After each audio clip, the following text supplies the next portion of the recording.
Hey you. Yeah, you. The one who's been holding it together, but barely. The one who's trying to be everything for everyone, but is quietly wondering, where do I fit in? Welcome to the Love Thy Selfies podcast. This is your 10-minute pocket of truth, softness, and strength. I'm Melissa, a woman who's been through the mess, and the founder of Love Thy Selfies. And this podcast, it's for us. Every weekday, I'm showing up to share the real stuff. The doubts, the breakthroughs, the things I wish someone told me sooner. Because loving yourself isn't always bubble baths and affirmations. It's crying in your car and still choosing to show up. It's unlearning the lies and deciding you're worthy anyway. It's being human and being holy in the same breath. So if you're ready to stop performing, to stop shrinking, and to finally feel seen, this podcast is your daily permission slip to slow down, to rise up, and to come home to yourself. Hello. Welcome back to the Love Thy Selfies podcast, your space for soft truth, grounded growth, and the reminder that you're always to begin again gently.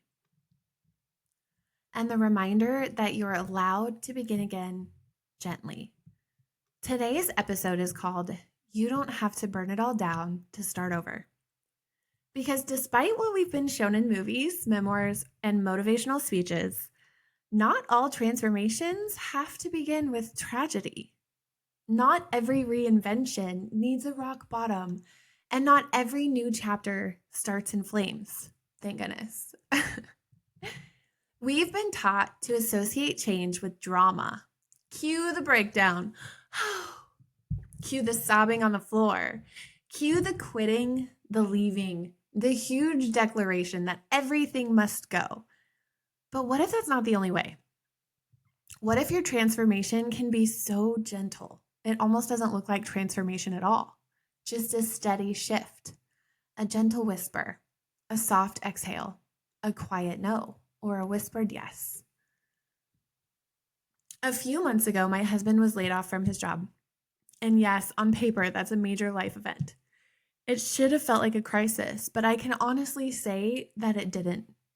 Well, maybe it did in the beginning, but instead of freaking out and spiraling, I chose to ground myself. Something inside me had already shifted. Instead of spiraling,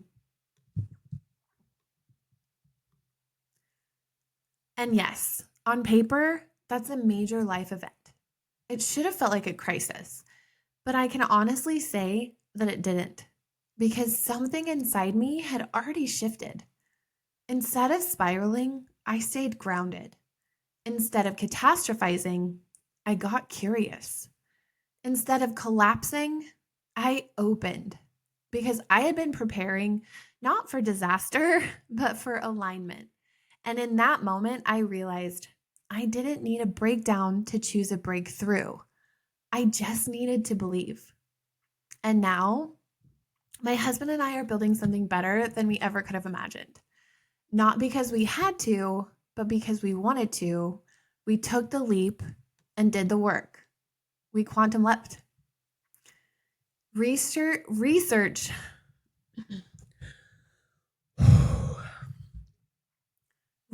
shows that the most sustainable transformation isn't born from chaos. It's born from self-authorship.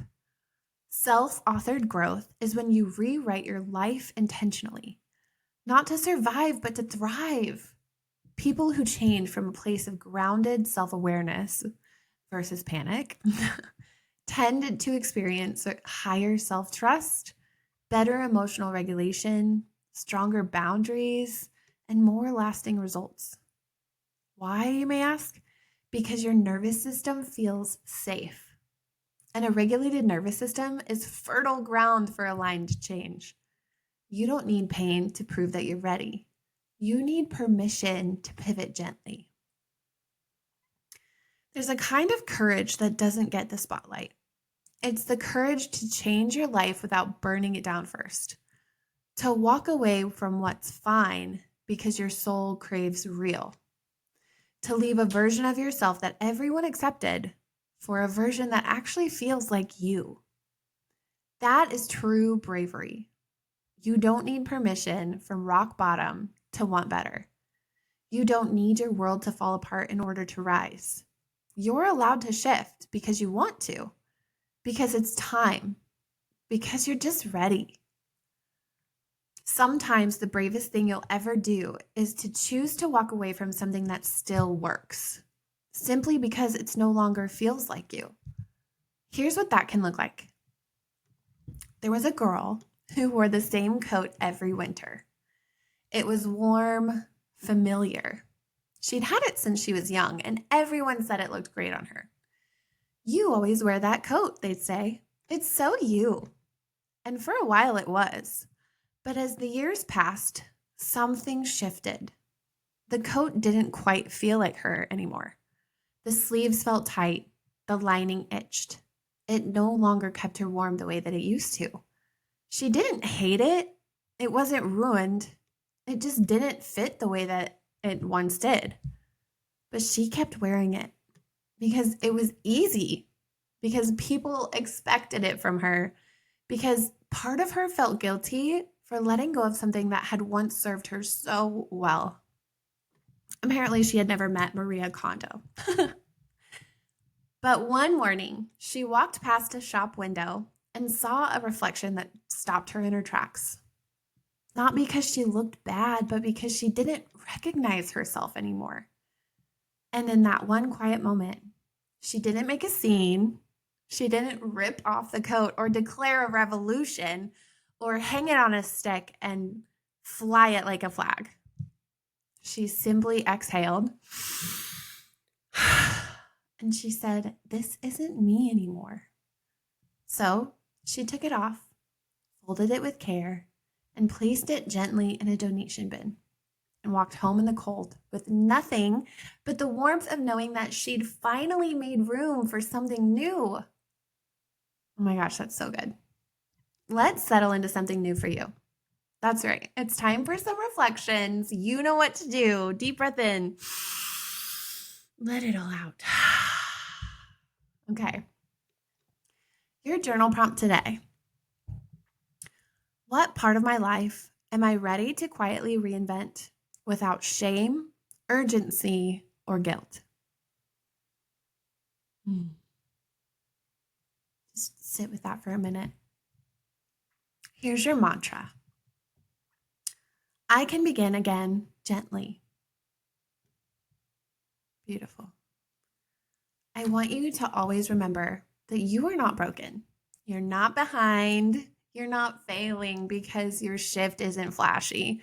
You're just waking up, and you're doing it softly, on purpose, without all the meltdowns, without the drama, on your own timeline, following your own path. Do you see how amazing you are? I am so proud of you, and you should be proud of you too. If this episode gave you that tiny nudge that you've been waiting for, let it be your permission slip.